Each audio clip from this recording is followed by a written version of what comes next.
conocemos desde hace mucho tiempo. Marc es investigador del INRIA y asentado en un grupo de trabajo en l'École Polytechnique, que pueden ver en su página web ampliamente difundida. Marc tiene un trabajo muy intenso en aplicación de modelos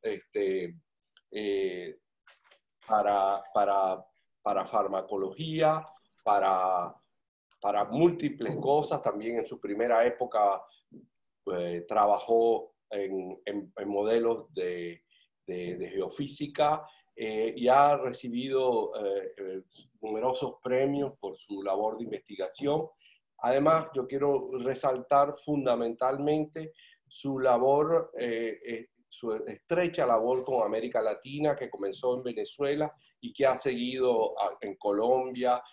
El año pasado disfrutamos de su visita aquí, invitado dentro del marco de su trabajo en farmacología, y además es un gran amigo, gran defensor de las causas latinoamericanas, y es un placer para nosotros tenerlo aquí en este seminario. Marc. Bueno, gracias Gigi. Realmente estar con ustedes. Hace años que conozco, bueno, a Enrique, a mucha gente, y me acuerdo del primer CLAPEN donde yo fui en Montevideo, en el 88 o algo así, 9 o no sé, por ahí. Bueno, entonces quería hablar un poco de lo que hice con respecto a estos datos del COVID, porque todo empezó cuando yo descubrí, tal vez lo vieron, este sitio web que está hecho por Johns Hopkins University. Está muy bien hecho, que hay un montón de datos, uno puede ver un poco la dinámica de la pandemia por el mundo. Y lo que me parece muy bueno es que uno tiene acceso a todos los datos. Es decir, que tiene un repositorio, un GitHub, donde están todos los datos, .csv, que uno puede bajar. Entonces, bueno, a ver, estos datos, ¿a qué se parece? Entonces empecé y pueden ver, aquí están unos países. Bueno, no puse Uruguay porque, como les dije, no es muy emblemático, son muy pocos datos, pero les enseñaré después. Entonces, están, por ejemplo, el número acumulado de casos confirmados, de personas infectadas que fueron confirmadas, detectadas. Aquí están, bueno, son varios países, pueden ver. Y también el número de muertos acumulados también. Entonces, bueno, a ver si no se podría construir, hacer algo con estos datos. Y es lo que le voy a contar.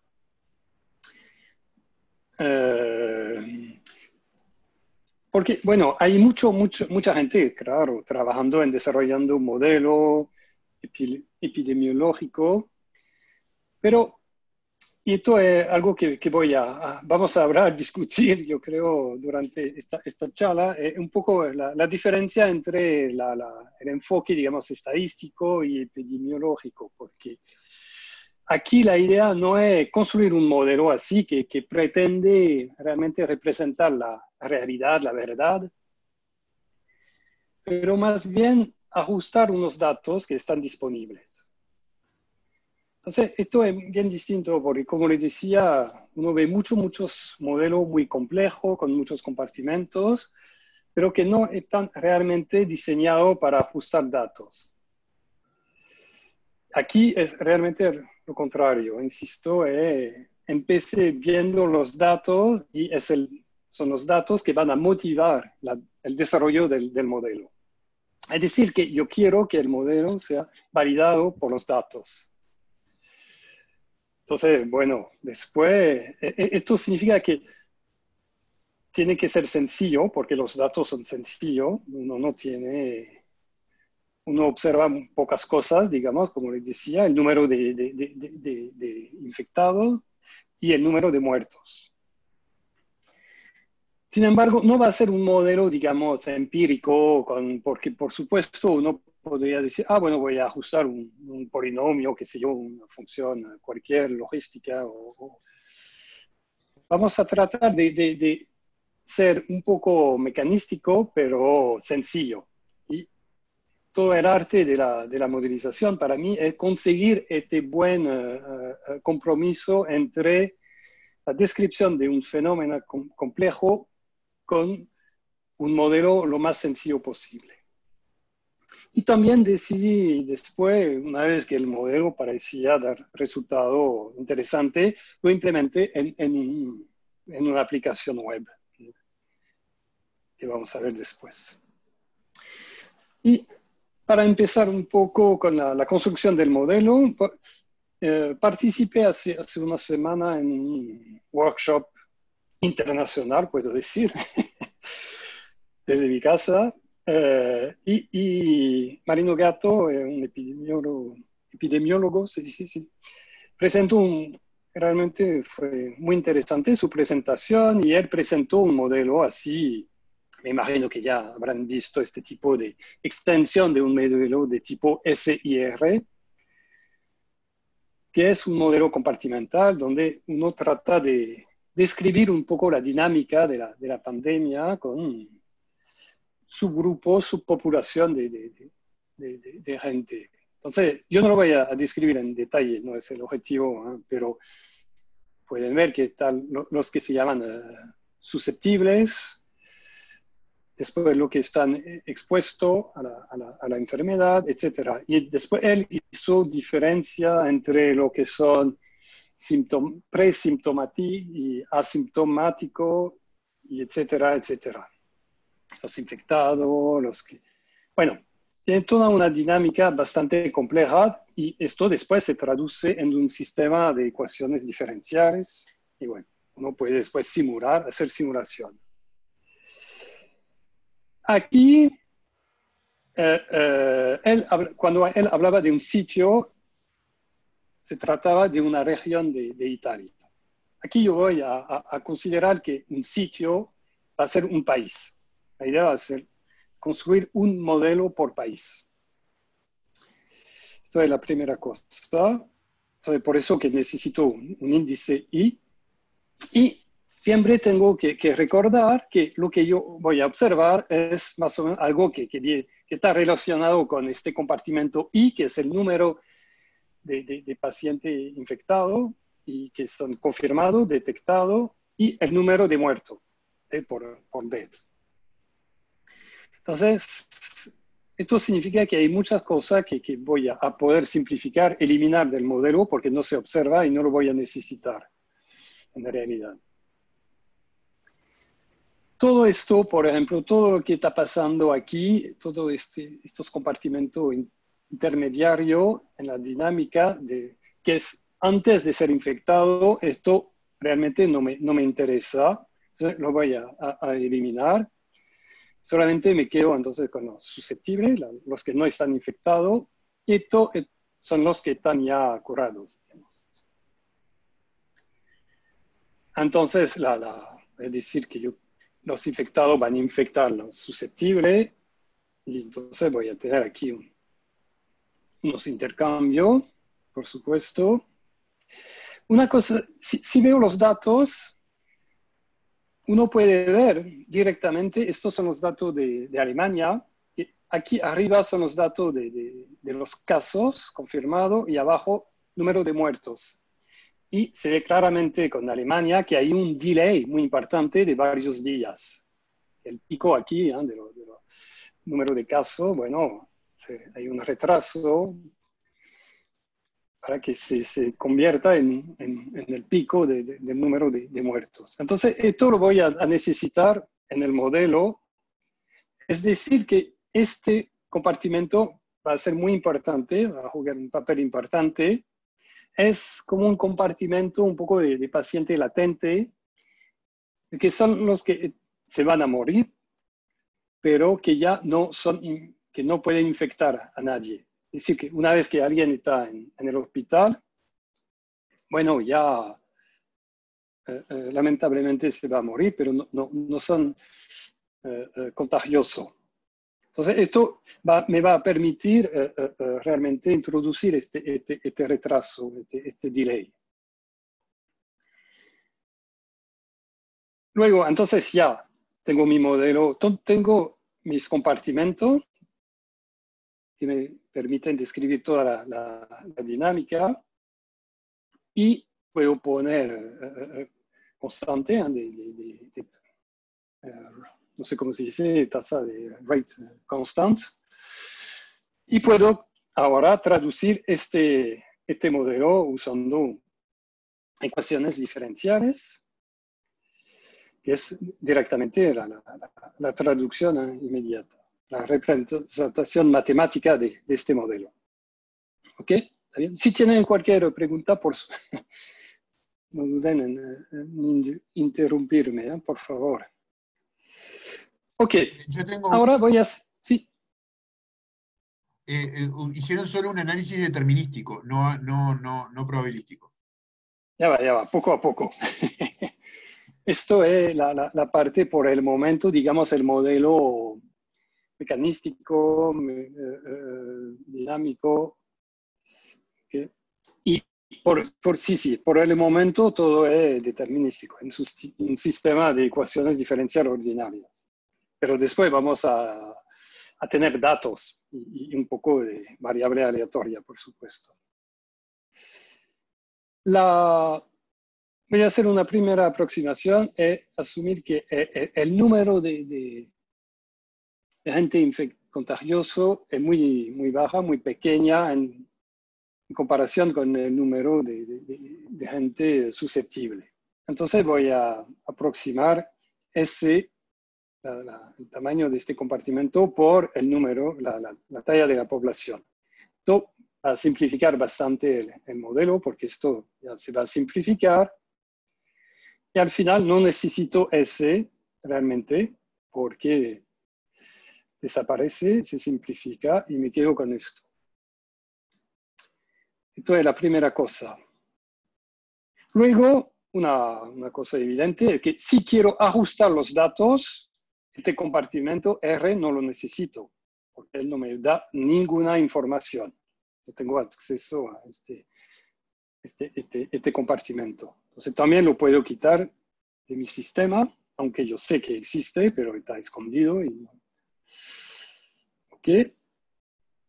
Luego hay una cosa muy evidente, es que la tasa de transmisión beta cambia con el tiempo, por supuesto, porque va a cambiar con las medidas que están tomadas en los países.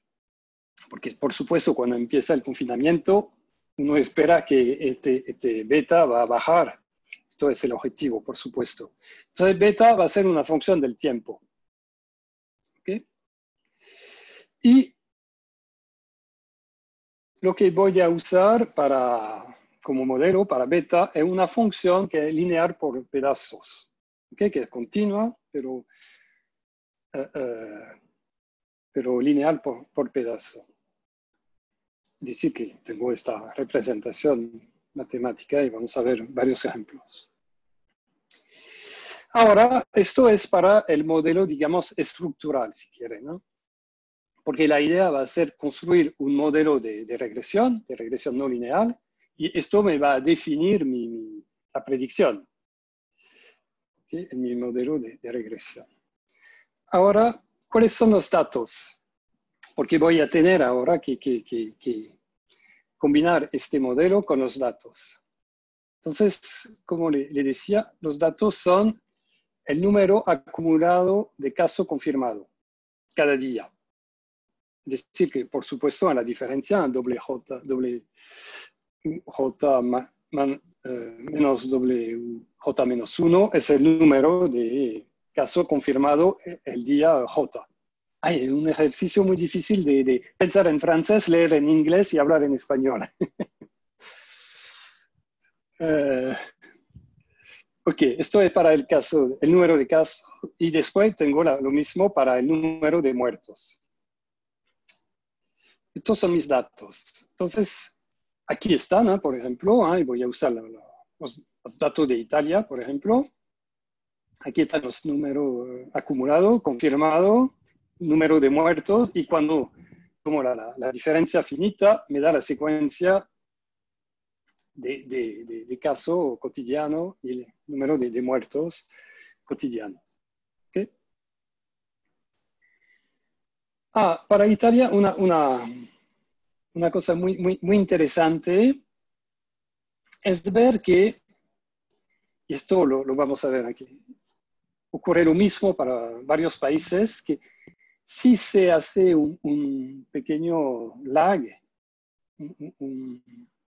sí, una translación aquí, en este caso de 4 días, entre las dos series y un cambio de escala, bueno, las dos curvas se sobreponen, pero de manera impresionante. Es decir, que realmente siguen la misma dinámica, pero con un cambio, un poco, una translación en el tiempo.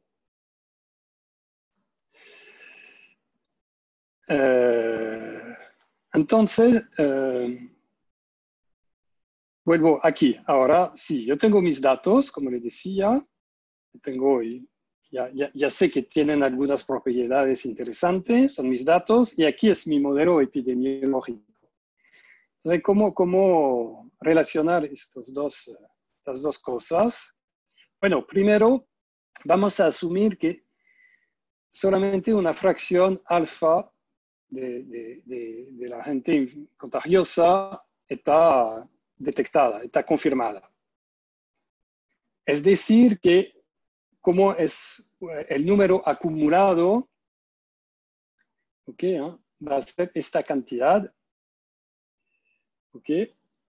Porque estos son los nuevos que llegan, entonces lo que salen del compartimiento de los contagiosos, y voy a multiplicar por un factor alfa, que es esta fracción.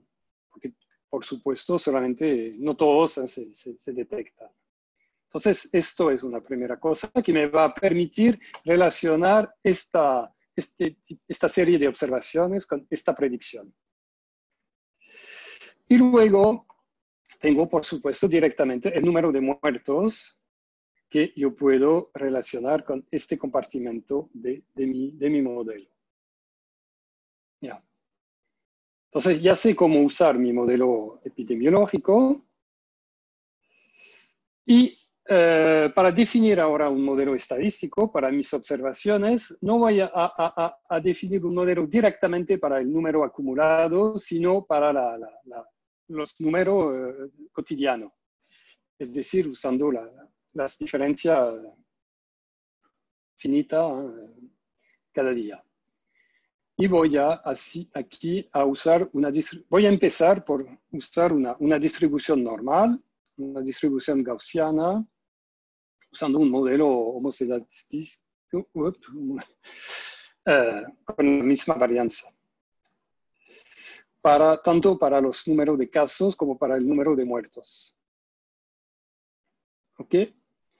Entonces, ahora ya tengo todo porque tengo mi modelo estructural con todos estos parámetros, mu, alfa, etcétera, lambda, todos los pendientes para la beta, para la tasa de transmisión, y para el modelo estadístico tengo mis dos varianzas que estimar. Bueno, hay problemas de identificación, de identificabilidad en el modelo, no voy a pasar mucho tiempo en esto, muy interesante, pero aquí voy a fijar alfa para evitar estos problemas. Y yo puedo ahora, usando este modelo, estimar θ por máximo verosimilitud, por ejemplo, y el número de segmentos para mi función beta la voy a seleccionar usando un criterio de información de tipo B y C. ¿Okay? Entonces vamos a ver lo que da con estos datos de Italia. Aquí son los ajustes para los datos acumulados. Ven que el ajuste es muy bueno, pero también, y esto es la función beta que está estimada. Esto es muy interesante porque yo no le puse ninguna información a priori, pero pueden ver que aquí es constante hasta más o menos principio de marzo, que coincide cuando el confinamiento empezó en Italia. Es decir, que aquí tenían una tasa de transmisión bastante alta y cuando empezó el confinamiento, ups, esto bajó. Y no bajó de un solo golpe, de un día para otro, porque hay gente que usa funciones constantes por trozo, pero no es muy, yo creo, muy razonable, porque se necesita un cierto tiempo para pasar, para llegar a otro régimen estacionario, no es inmediato. Y esto, entonces, aquí se ve que tardó como un poco más de 2 semanas para bajar y llegar a un régimen estacionario con una nueva tasa de transmisión durante el confinamiento duro que conoció Italia. Y luego también se puede ver aquí el número diario, cotidiano, sí, tanto de casos como de muertos. Aquí son los cambios, entonces son los cambios de pendiente en beta que se refleja en un cambio en la curvatura, digamos, de estas funciones, de las soluciones del sistema de ecuación diferencial. Bueno, uno puede decir, bueno, está bien y ya, y está feliz y se queda con este modelo. Pero, como saben, en estadística tenemos que ir un poco más lejos y ver y validar un poco este modelo. Y una manera es ver a los residuos, es decir, la diferencia entre la observación y la predicción. Si uno grafica esto, es lo que tengo aquí para los casos confirmados y los muertos. Lo que se ve muy bien aquí en el caso confirmado es que hay una componente periódica evidente realmente y el periodo es de una semana. Esto no está relacionado con la dinámica de la pandemia. Yo no creo que el virus esté durmiendo durante el fin de semana, etc. No, es más, yo pienso que está más bien relacionado con la forma de reportar a los casos. Es más bien un problema, digamos, administrativo. Entonces, una primera cosa que hay que ver, y que voy a tener entonces que introducir en mi modelo de observación, no en el modelo dinámico, no en el modelo epidemiológico, sino en el modelo de observación. Aquí están las observaciones. Perdón, tengo una pregunta. Sí, sí. En este caso italiano, los casos están asignados al día, en el caso italiano, ¿sí? Que estás usando. Ajá. ¿Los casos están asignados al primer día de síntomas o al día en que les hicieron, en que diagnosticaron el caso? Es decir, ¿el caso está asignado al día biológico o al día administrativo? Yo pienso que es el día administrativo, pero esto no lo sé. La verdad es que no tengo esta información. No sé. No lo sé. Si es la base pública, es la de reporte probablemente. ¿Es la de Johns Hopkins? Sí. Yo pienso sí. Reporte. Pero esto, sí. Pero esto van a ver, yo les voy a enseñar unos ejemplos. Es realmente un lío terrible esto. Los datos es horrible. Y entonces, y después puedo ver también las observaciones versus las predicciones para ver si, bueno, están bien distribuidas alrededor de esta recta de coeficiente 1, está bien, pero a lo mejor se ve que la magnitud de los errores parece que está creciendo un poco con la predicción. Es decir, que la hipótesis de un modelo homocedástico no es muy, tal vez hay que rechazar esta hipótesis y asumir que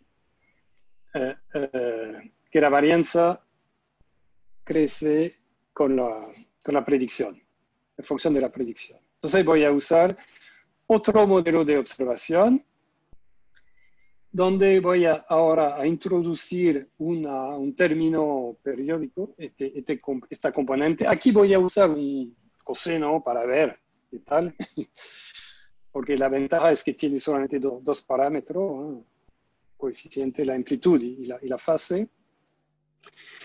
Y voy a usar un modelo de error residuo proporcional en vez de aditivo. Y el modelo epidemiológico no lo cambio. ¿Ok?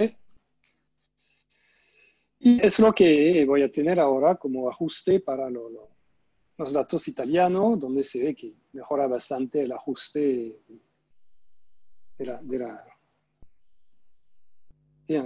sobre todo para el número de casos. Y van a ver, les voy a enseñar varios casos. Hay otros países como Estados Unidos, Suecia, donde es impresionante realmente la componente periódica. Bueno, una cosa es que esto es esta función beta, pero no me dice realmente gran cosa si está... si la pandemia se está amplificando o al contrario, si está desapareciendo. Un índice que la gente usa mucho es el R0, el número básico de reproducción, no sé si se dice así en español, que es este coeficiente. Y se puede ver que cuando esto vale 1, la derivada es 0, es decir, que ya la pandemia llegó a su pico, y cuando pasa por debajo de 1, bueno, va a bajar, el coeficiente se pone negativo y entonces va a bajar el número de contagiosos en la población. Yo la verdad es que no me siento muy confortable con esto porque depende mucho de los modelos que uno usa. Yo tengo valores muy, muy distintos de lo que uno puede conseguir en la literatura. Depende realmente del modelo. Y no sé, yo prefiero usar esta diferencia, la diferencia de los coeficientes, que para mí, no sé, me parece un poco más informativo. Es más fácil de interpretar porque está relacionado con lo que un half-life, no sé cómo se dice, media vida. Es decir, el tiempo que se necesita para dividir el número, por ejemplo, de infectados por 2. Entonces se usa mucho en farmacología para decir cuánto tiempo se necesita para eliminar la mitad de un producto, por ejemplo, de un medicamento.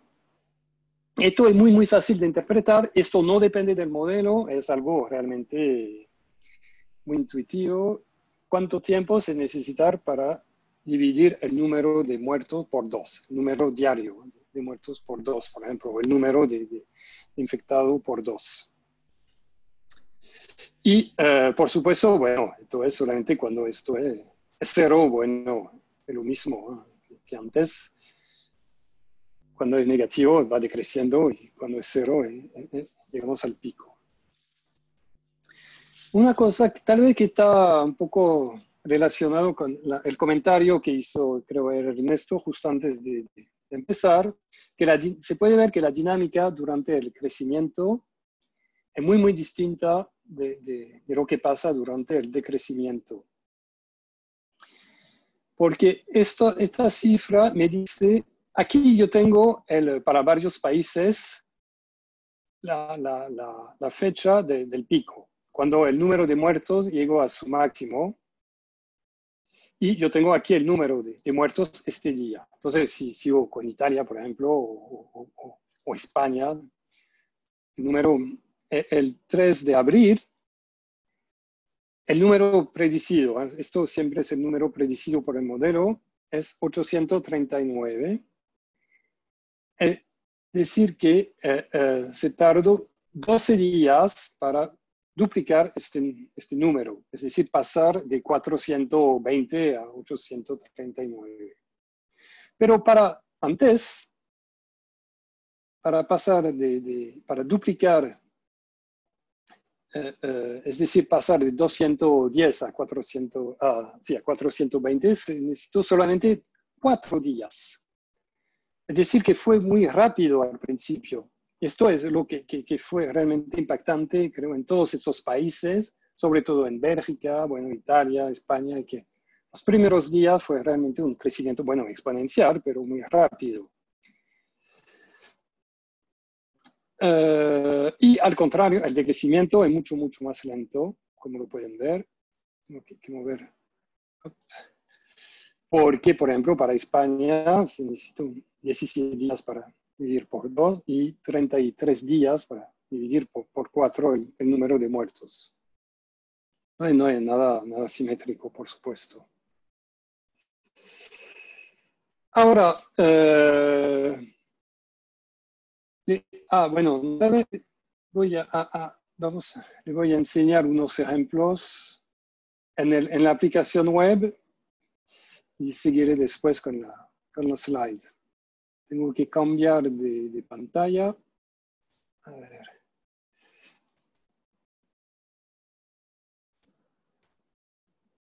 Aquí está. Up.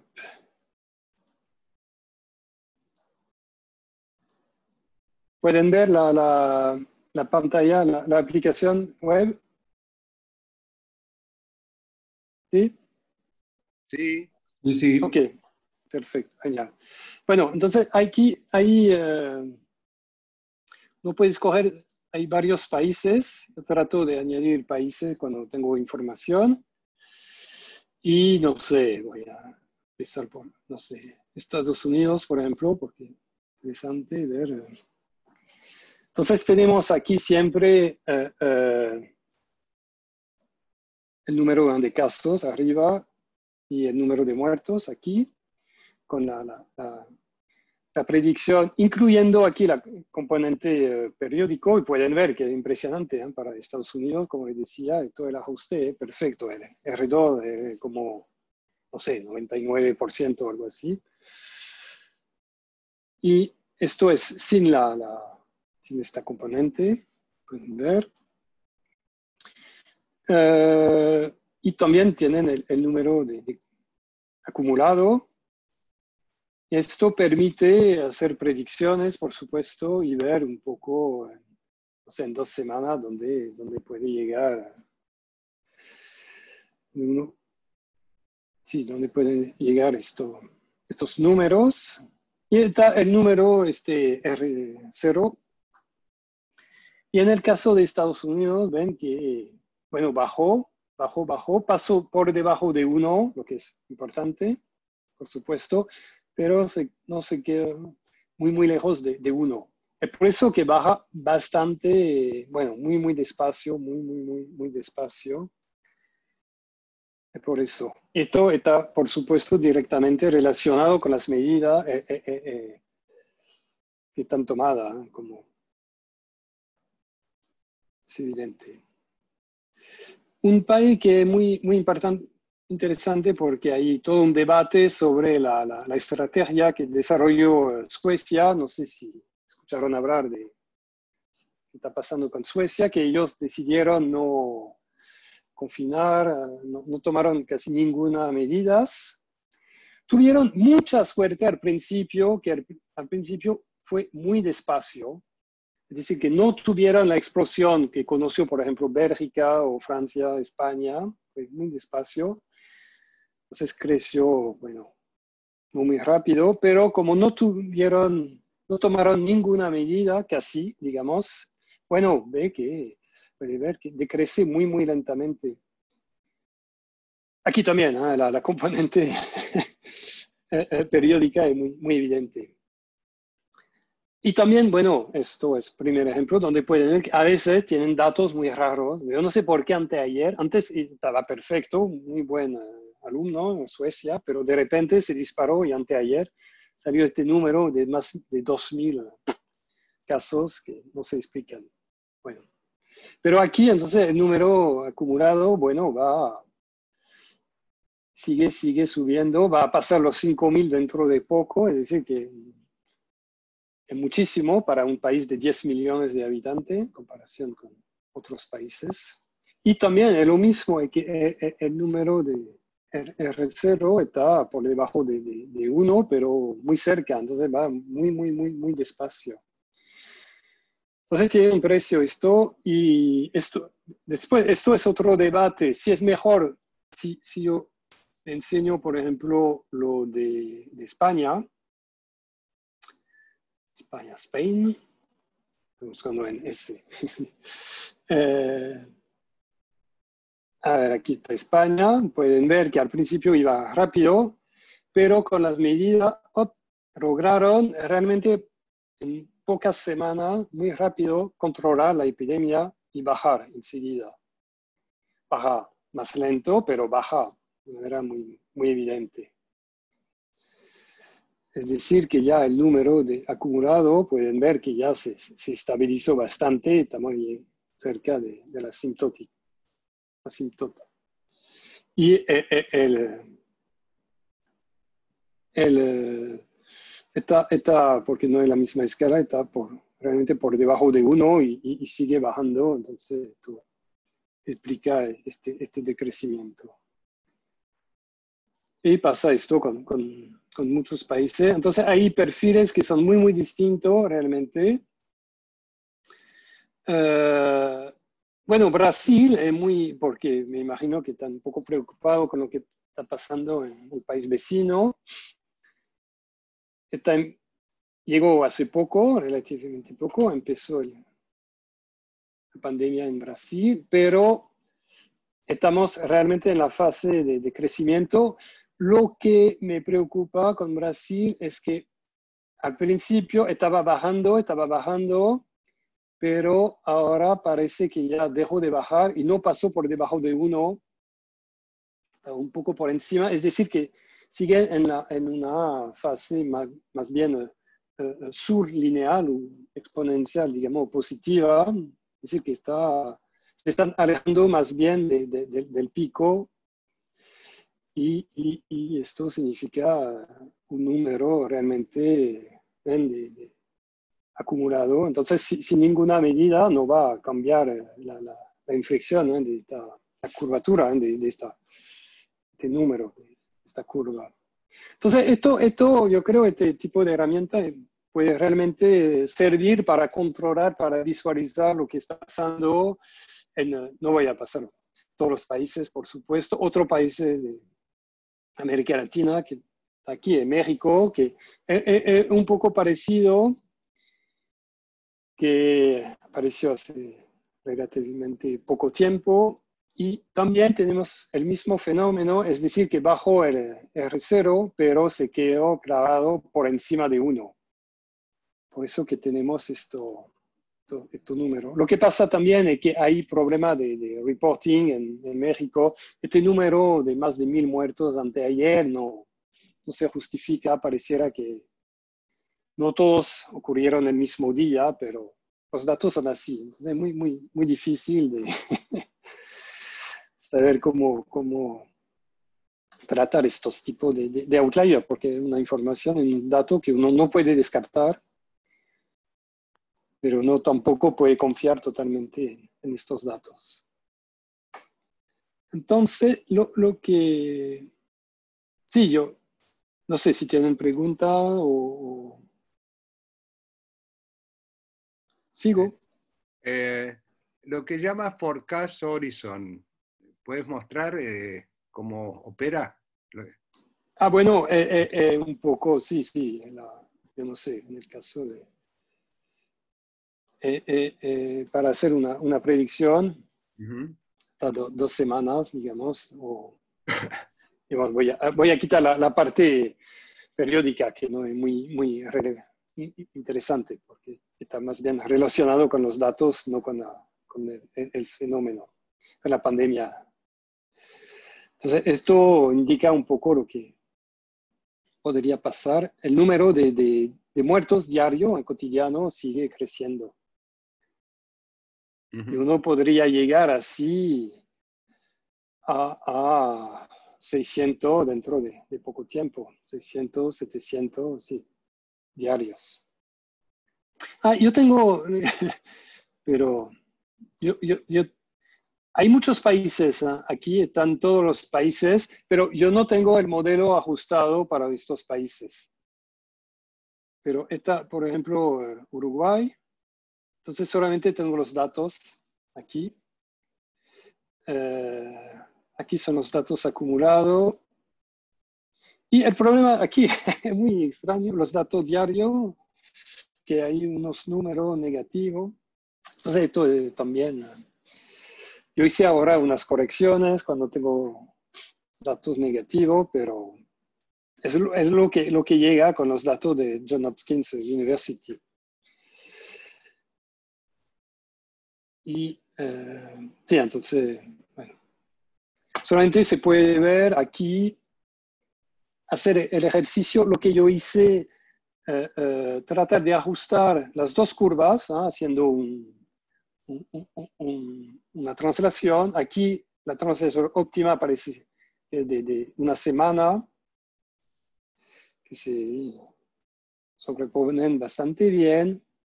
Y esto permite dar un poco una predicción, lo voy a poner así, un intervalo de predicción para el número de muertos acumulados dentro de los próximos días. Pero seguimos entre 0 y 1 siempre, número cotidiano. ¿Okay? Bueno, voy a volver a la presentación. Ya. Sí, yo creo que puede ser muy útil realmente para seguir al día lo que está pasando en varios países. Este país es Portugal. A ver que voy a primero poner esto en grande. Estos son los datos de Portugal hasta hoy. Esto lo hice esta mañana. Hasta hoy, perdón. Y se ajustó un modelo, digamos, con tres dos, como hacía para casi todos los países. Bueno, yo tengo esto que parece que ajusta bastante bien los datos, pero también podría ajustar este modelo. Es decir, que ven que aquí pareciera que se estabilizó el número de casos, tanto el número de casos como el número de muertos, estos últimos 15 días más o menos. Y con este modelo, el R0, ven que bajó bastante. Esto coincide perfectamente cuando empezaron a confinar en las medidas que tomaron en Portugal. Tomó un poco de tiempo y levantaron estas medidas al principio de mayo y pareciera que, bueno, subió el R0 y está ahora por cerca de 1, lo que coincide con estos valores constantes. Y es muy frágil porque si cambia un poco, si aumenta un poco la tasa de transmisión, pasamos por encima de 1 y ya vuelve en un régimen exponencial de crecimiento exponencial. Entonces realmente hay que seguir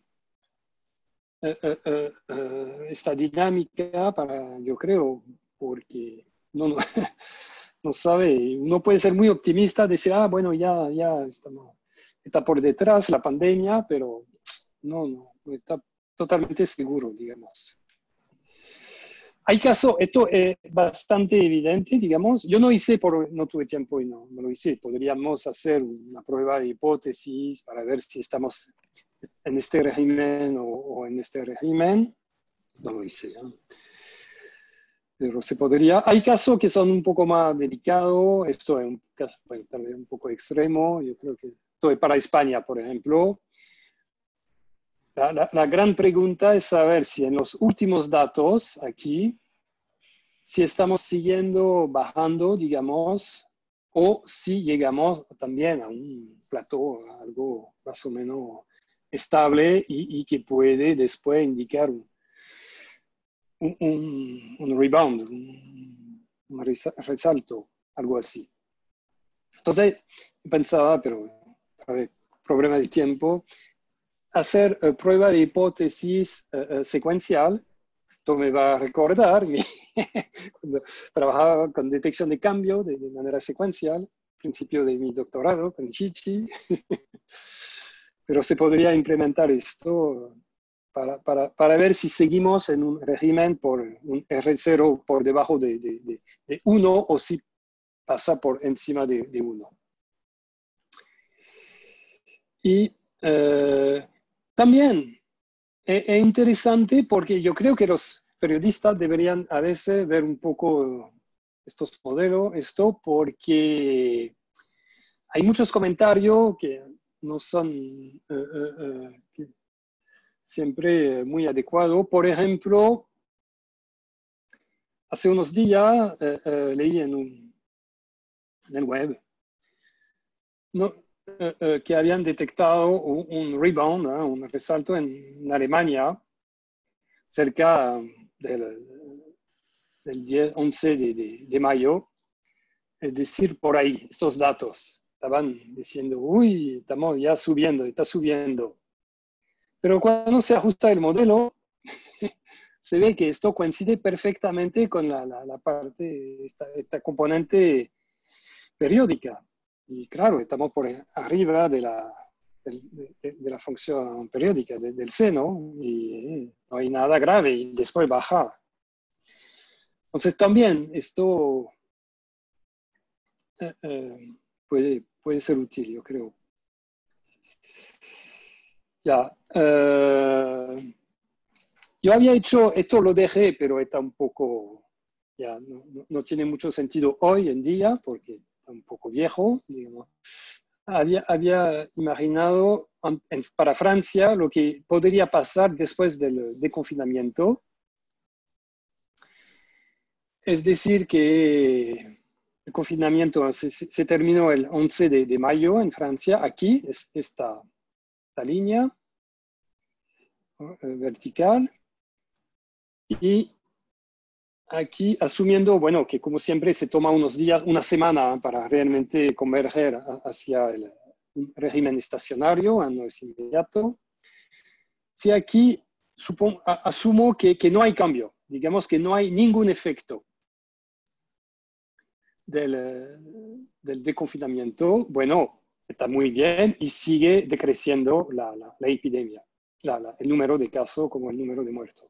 Y la verdad es que exactamente lo que estamos viendo en Francia por el momento, no se ve ningún cambio. Pero un pequeño cambio en la tasa de transmisión, si se multiplica por 1.5, por ejemplo, hace que el R0 vuelva a 1, por ejemplo. Y en este caso se estabiliza el número de estas dos series. Un poco lo que estamos viendo con Portugal, tal vez. Estamos sospechando. Y por supuesto, si se multiplica ahora no por 1,5, pero por 2, pasamos por encima de 1 y, como les decía, ya estamos en un régimen sublineal exponencial y volvemos el número explota de nuevo, pero parecemos que no estamos, por suerte, este escenario lo podemos rechazar. Bueno, y también esto no es muy interesante. Sí, una cosa solamente, pero es muy fácil de decir esto. ¿Qué hubiese pasado si el confinamiento hubiese empezado, ¿cuánto es aquí? Unos días, una semana antes, por ejemplo. Es decir, el 10 de marzo en vez del 17, bueno, se ve que se aplana la curva de manera espectacular. Entonces, esto fue realmente muy importante y tal vez un poco tarde. Para Bélgica fue tarde, porque Bélgica llegó número por número de habitantes muy altos, tiene récord, está por encima de 800 muertos por millón de habitantes diario, perdón, acumulado, porque reaccionaron un poco tarde. Y se ve que, bueno, es donde realmente por eso que hay que ser muy atento, y si hay un signo realmente de crecimiento, cuando si se dispara de nuevo, hay que enseguida reaccionar. Porque cuando es exponencial, bueno, ya saben, la propiedad de una exponencial es terrible. Y se tarda mucho en bajar y aplanar después. Sí, bueno, lo que le decía, los datos es terrible porque no son muy confiables. Por ejemplo, unos días, bueno, pueden tener número negativo de muertos, o como teníamos en Uruguay también. Hay números también muy raros, outliers como esto. En España también empezaron a hacer una distinción entre las pruebas de tipo PCR y las pruebas por anticuerpo de serología.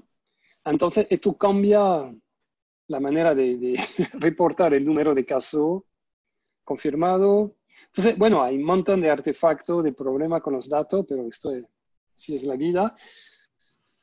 Pero lo que a pesar de esto, me impresiona que el modelo, digamos, ajusta bastante bien, muy bien, los datos de todos estos países que tienen dinámica, algunas muy distintas. Yo tenía, bueno, no sé si un poco fuera de esto, una pequeña discusión porque hay muchos modelos que están publicados en la literatura, que son muy complejos, muy complicados, con muchos parámetros. Como lo ven, los datos no permiten estimar un modelo con 40 parámetros y 15 compartimentos en el sistema dinámico. Entonces, un enfoque muy razonable es usar información a priori, usar un enfoque bayesiano, es muy razonable, pero estos son solamente comentarios míos sobre la manera de cómo se usa estos métodos. Porque me parece un poco discutible, digamos, un poco extremista, porque a veces dicen, bueno, vamos a fijar unos parámetros, y usando, por ejemplo, qué sé yo, parámetros que están relacionados con lo que pasó en China, o en el barco este. Entonces dicen, bueno, vamos a fijar beta, por ejemplo, 3, beta igual 3. Y no hay debate, es así. Igual 3. Entonces, bayesiano muy estricto esto, digamos, bayesiano represivo.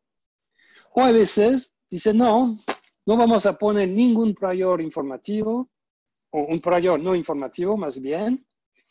Esto yo sé que no sé nada. Es lo que llamo el bayesiano platoniciano, no sé cómo se dice, platoniciano. Entonces tal vez 3, pero puede ser 100.000, no tengo ni idea, no me importa, puede ser cualquier valor. Y entre estos dos extremos yo creo que hay espacio para realmente usar una información a priori razonable, pero usando una distribución, digamos, un prior con una cierta variabilidad, incertidumbre, que no es cero o infinita. Pero esto era un pequeño comentario mío para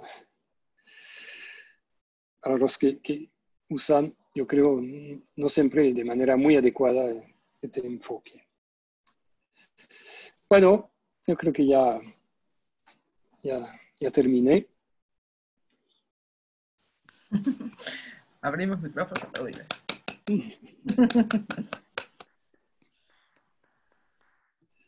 Bueno, muchas gracias, Marc. Estuvo precioso, me encantó. Se parece a muchas cosas que hemos estado pensando y haciendo. Entonces también es, por un lado, nada, pensar que no estamos tan lejos y por otro está precioso para compartir y para discutir. Así que nada, abro un poco las preguntas y comentarios. Cacha. Dos preguntas. No, primero agradecer de vuelta a Marc. Creo que el trabajo que hizo es muy, muy interesante, el trabajo de programación para compartir. Me parece que compartir la información es súper importante. Las dos preguntas son difíciles, pero me gustaría saber su opinión. La primera es si él no cree que hay como por lo menos dos tipos de pandemia en el mundo. Porque cuando dice que los datos no se pueden aplicar a Uruguay, en Uruguay tenemos pocos fallecidos, pero tenemos un problema enorme, estamos aislados, la economía ha caído, entonces entender qué es lo que está pasando, y hay muchos países como Uruguay. El problema es que la información en el mundo se genera en Europa y Estados Unidos, entonces todos creemos que la pandemia es igual, pero la pandemia no es igual de peligrosa, digamos, en eso estamos de acuerdo, pero no es igual de grave. Y la segunda es un poquito más técnica. En Francia hay un gradiente muy notorio de casos hacia la parte continental. Es decir, cerca en el mapa, yo pasé por el chat, es muy llamativo. La pregunta es si hay una explicación para eso, alguna hipótesis. Entonces la primera pregunta, yo creo que digamos, el efecto de la pandemia es muy distinta de un país para otro, es lo que quieres decir. Pero el problema es saber, yo no sé si es realmente lo que estás preguntando, si las medidas que se tomaron son adecuadas, corresponden si no son demasiado, o tal vez no entendí. No, para ser más bruto, digamos, los físicos, si me pueden corregir los físicos, usan la teoría de la relatividad para las grandes distancias y la teoría cuántica para las pequeñas. Son teorías distintas. Que la escala, tú dices que no sé. No sé, pero lo que es cierto es cuando los números son 0, 1, 0, no estamos en el mismo régimen que cuando son 800. Esto es, sí. Claro, Estoy de acuerdo, que estamos en el mundo discreto todavía con Uruguay y no en el mundo continuo, digamos, de promedio, de grandes números. No, claro, esto sí. Hay muchos países en el mundo como Eslovenia, Eslovaquia, incluso en Europa, que claro, son países secundarios, que están registrando 0 casos, un caso diario. Sí. No. Pues ya están, sí. Noruega, bueno, muchos que ya, sí. No, estoy de acuerdo. Pero en este caso, bueno, sería mucho más difícil hacer un modelo, yo creo, porque es mucho más estocástico en este caso. Claro. Digamos, la componente estocástica es muy importante. Yo tengo la ventaja, como decía, que haciendo promedio, casi determinístico, digamos. Es una ventaja. Bueno. Muy bien. ¿Y sobre la segunda, sobre el gradiente, tienen alguna explicación? Tú dices que no es nada homogéneo en el país, no, que hay una diferencia. Hay muchas más muertes y casos, sí. En Francia. Sí, en el este, porque empezó. Pero yo creo que esto es realmente porque ya, si tienes unos supercontaminadores que van al principio, durante unos días, a contagiar mucha gente, la tasa es muy alta de transmisión y entonces explota. Y es muy local al principio. Y es por eso que es muy distinto de una región para otra, pero de un país para otro. Portugal, por ejemplo, al principio no tuvo mucho caso. Suecia, Alemania, por ejemplo, no tuvo tantos casos. Pero, sí.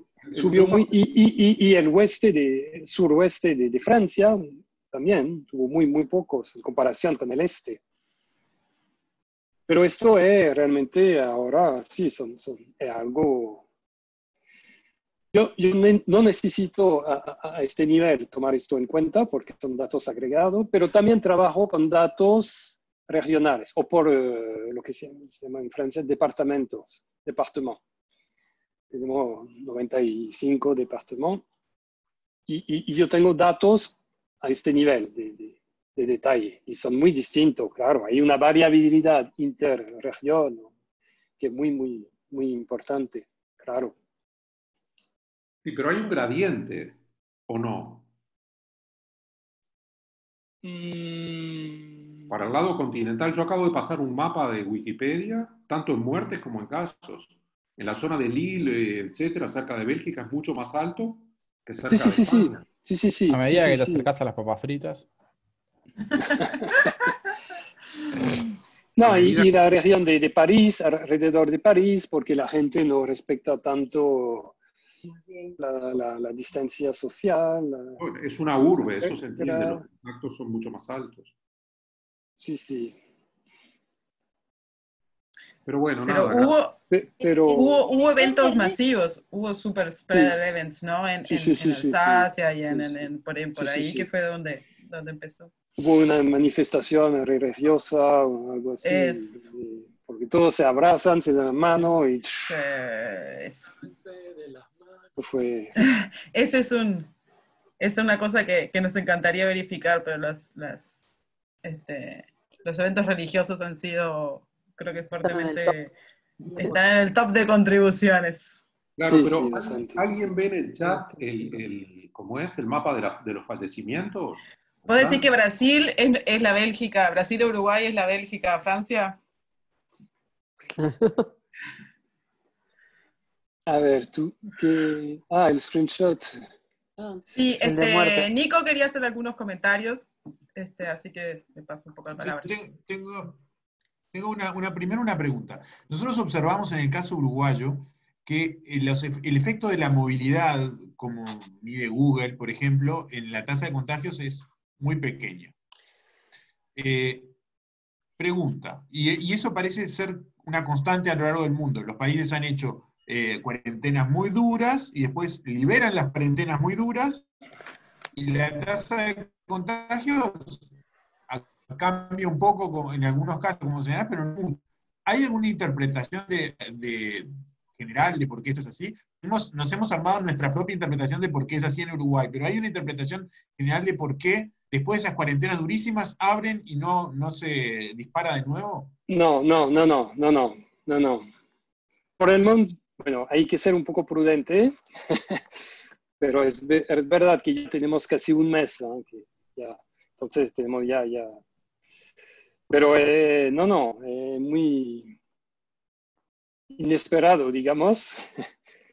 Espero que se confirme, pero no se sabe si hubo inmunidad como cruzada o si pasó algo o si es solamente porque a lo mejor Bueno, las medidas que ya estamos tomando, es decir, usar la máscara, tener un poco de cuidado, lavarse la mano, ponerse gel, todo esto a lo mejor es suficiente, no se sabe. y No está también la dando gente no eso, se con... no está Perdón. dando eso todo el tiempo, por ejemplo, también. Perdón, Chichi, perdón.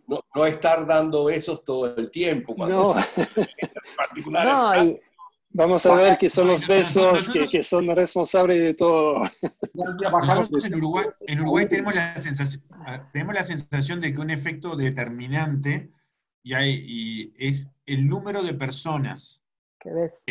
en cuarentena porque es decir, que las personas con síntomas o contacto de los síntomas, ellos están en sus casas. Ese es un efecto determinante que no se daba al principio de... Pero, ¿hay algún análisis general de esto? Pero yo sé que hay gente y yo quería ver un poco esto, ver si se podría imaginar un modelo de confinamiento óptimo, digamos, porque claro, del punto económico es terrible y a lo mejor no vale la pena tanto esfuerzo, cerrar todos los negocios y todo esto, tal vez, porque esto es un desastre para mucha gente, pero no hay, de lo que yo sé, todavía no tenemos respuesta muy clara. Pero Lo que sí también es la cierto es vuelta, que sí, no va a volver de la misma manera, porque ahora todo el mundo está preparado. Y digamos, si pasa cualquier cosa, ya pondremos la máscara enseguida y ya sabemos, y no iremos tomando, porque fue una locura. En Francia, poco antes del confinamiento, hasta el presidente decía, no, hay que salir. Él fue al teatro con mucha gente, París estaba lleno, los bares, porque sabían que iban a cerrar todo el día siguiente. Es como, no, vamos a festejar antes del fin de que del mundo. cierre. Cosa loca, Es- totalmente increíble. Mira, Bueno, eso decía yo, las condiciones de antes de los lockdowns y de después de los lockdowns tampoco son las mismas. O sea, más allá de las máscaras, también la gente ve en promedio menos cantidad de personas que antes, ¿no? O sea, si pensaras los grafos de las personas, yo creo que son grafos mucho menos linkeados después del levantamiento de medidas que antes. Y ahí las probabilidades de que se te desparrame Sí, se achican. sí. Lo que está bueno, me parece, es ver la relación en la tablita que mostraste de los días que llevaba a duplicar y los días que llevaba a disminuir, o sea, el doble y la mitad, que miré medio rápido, pero no me pareció que fuera una relación constante entre países y no sé, capaz que eso daría un poquito más de Es, es información. bastante, es bastante estable de un país para otro. Para sí, no para bajar, porque los que no, Suecia o Estados Unidos tardan más para bajar.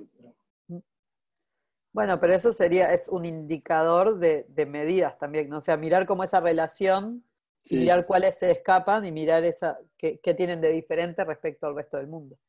sí. Y te iba a preguntar, lo que me llamó la atención es que, porque en los test esa periodicidad se explica bastante por eso de que los fines de semana no entras Marc, me tanto. gustaría hacer una pregunta. ¿Se oye? Y, Cortado, Enrique, pero te escuchamos.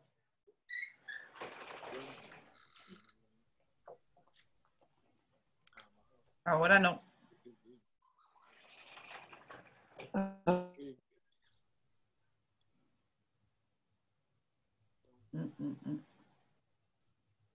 Escríbelo por el chat.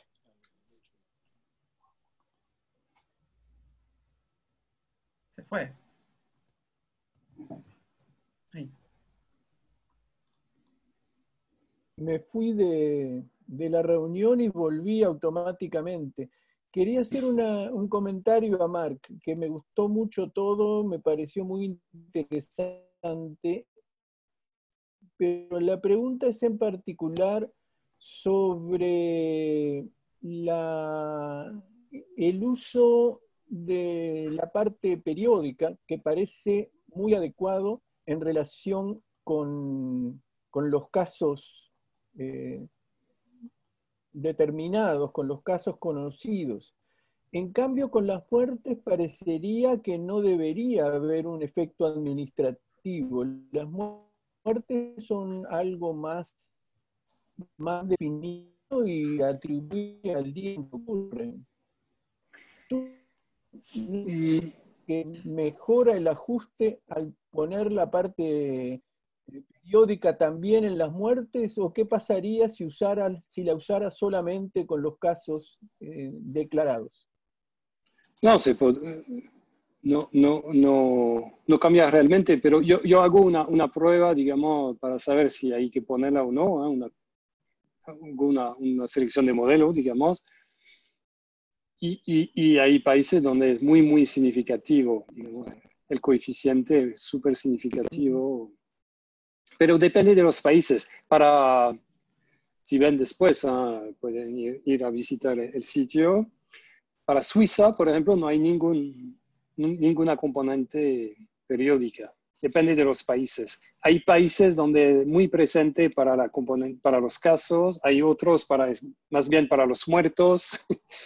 No hay una regla así internacional, digamos. Depende del país. Pero los países que tuvieron miles de muertos, lo que están no es la fecha de muerte o de enfermedad, es la fecha en que se incluye en la base de datos. Y eso puede ser periódico. Por más que la fecha de muerte esté muy bien determinada, el día que lo metieron en la base de datos puede ser mucho más los lunes que los domingos y con eso te da un efecto periódico, ¿no? Yo no sé realmente cuál es la interpretación, la razón técnica, digamos, no sé, pero... Bueno, en Cataluña. Pero para Suecia, no sé, solamente para Enrique, para tratar de convencerlo. Un segundo, yo le enseño más rápido. Si ven ahora, esto es Suecia. Entonces, si ven abajo el número de muertos, que los fines de semana siempre está cerca de 0. Siempre. Y después, puff, vuelve a subir. Entonces, claro, hay ruido, pero es súper presente esta componente, es evidente. Esto es para los muertos. Entonces, esto es un país, pero como les decía, si ven ahora Suiza no hay nada. Son mucho más disciplinados, no sé, o más, o trabajan los fines de semana igual, no sé. Probable.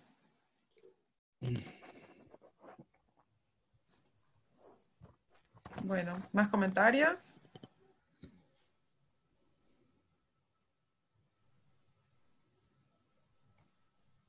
¿Puedo hacer una pregunta más?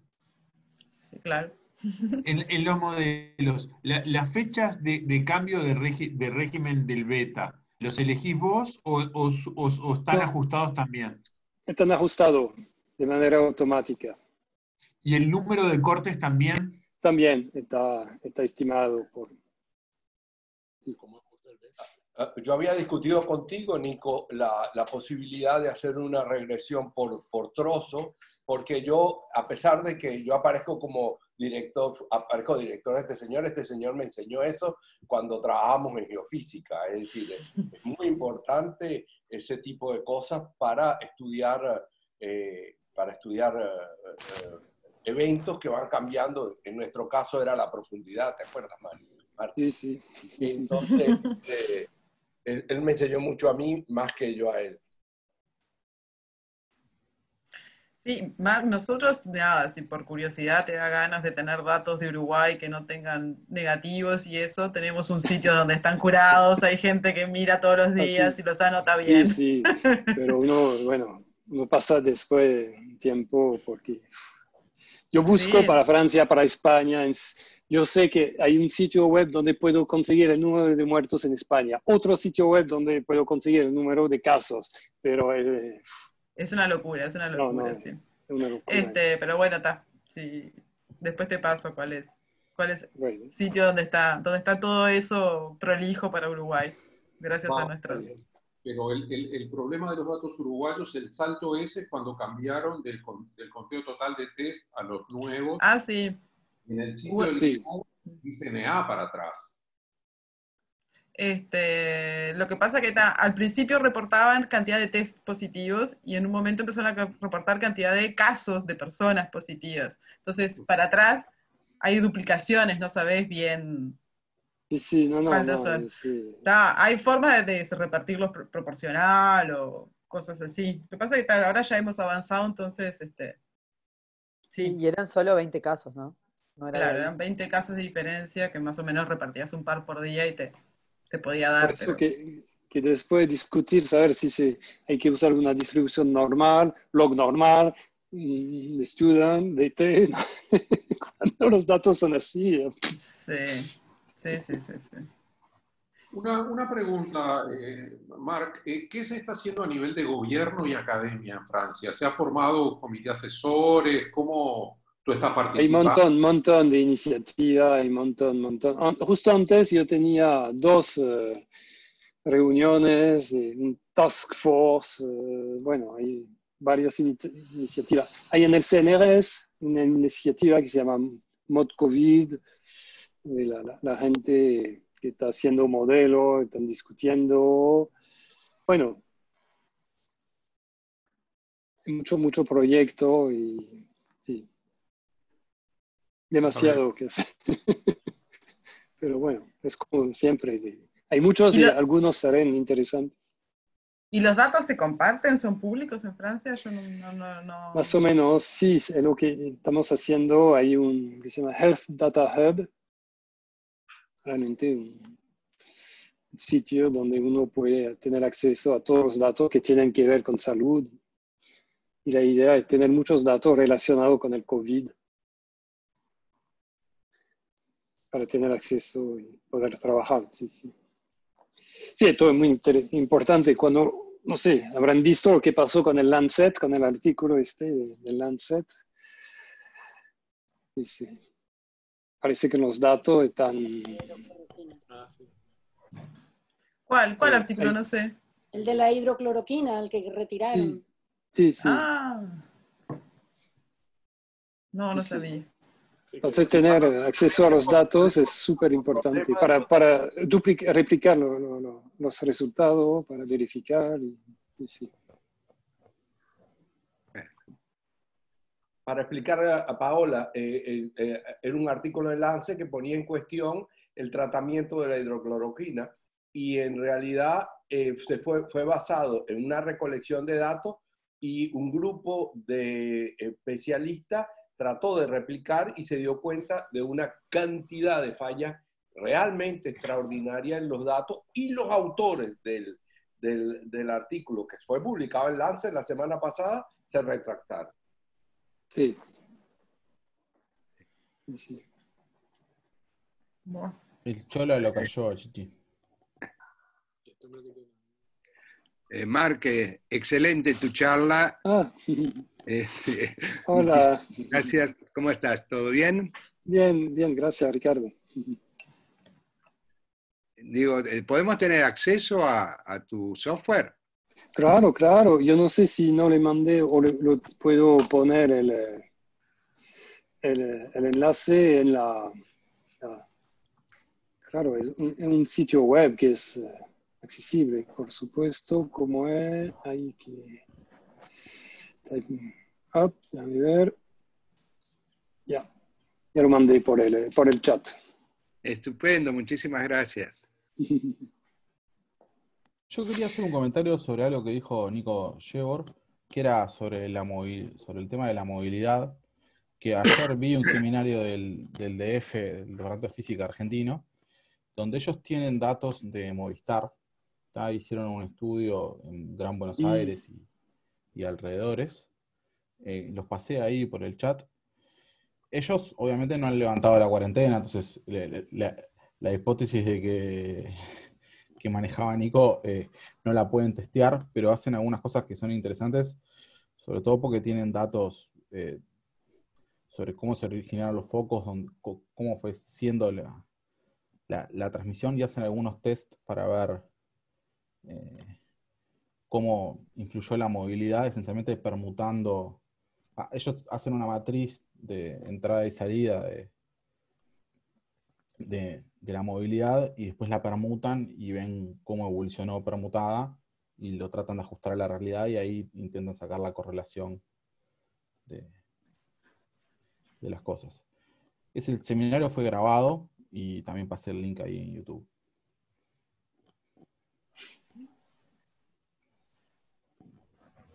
Sí, aquí también tenemos datos de movilidad y todo a nivel, en este caso regional, muy local. Puede ser muy interesante de ver si hay una relación entre este índice de movilidad y una tasa de transmisión, por ejemplo. Claro. Nico, yo no pude escuchar la charla que tú sugerís, pero digo, ¿los datos están asociados a la torre por la que pasan o es más fino aún que eso? No, supongo que es eso, porque son unos datos de Gran Data. Ellos se asociaron con Gran Data de Buenos Aires, y Gran Data tiene esos datos para Movistar, y son datos de torre, creo, porque tengo un amigo que porque ya escuché otras charlas sobre estos mismos datos, para cosas que nada que ver, y eran así. Pero se le puede escribir a Pablo Minini o a Pablo Valenzuela y preguntarles. ¿Te parece, Nico, que podrían hablar en nuestro seminario? Les puedo escribir. A la otra que le escribí no tuve suerte, no tuve respuesta, pero a Pablo Minini lo conozco más, digamos. Sí. Tenemos un participante brasileño a quien no conocemos, que escribió sobre herd immunity, que va a hablar no la que viene, sino la otra, de San Pablo, un biólogo, un bioestadístico. No sé si Nico Shevor capaz que los conoce más, a estos físicos argentinos, pero si no, yo les puedo escribir, sí. No, yo no los conozco más. Los conozco de nombre, de leer alguna vez algún artículo, pero nunca tuve. Me los he cruzado nada más en congresos, pero no tengo contacto. No, yo les escribo. El Fede. Bueno, lo pongo. Toda la familia. Yo quería dar una precisión sobre Marc. La familia.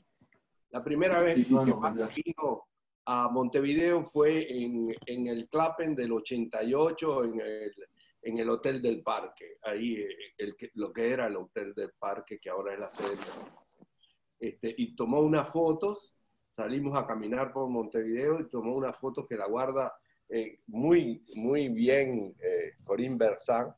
Tomó una foto por la Rambla y por ciertas partes que cuando las veo, me veo muchachito. Dije, así debía haber estado yo cuando decidí vivir en Montevideo.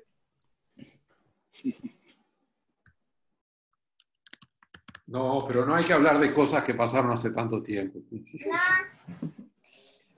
Bueno, Marc no se debe ni acordar, pero nosotros con Laurita estuvimos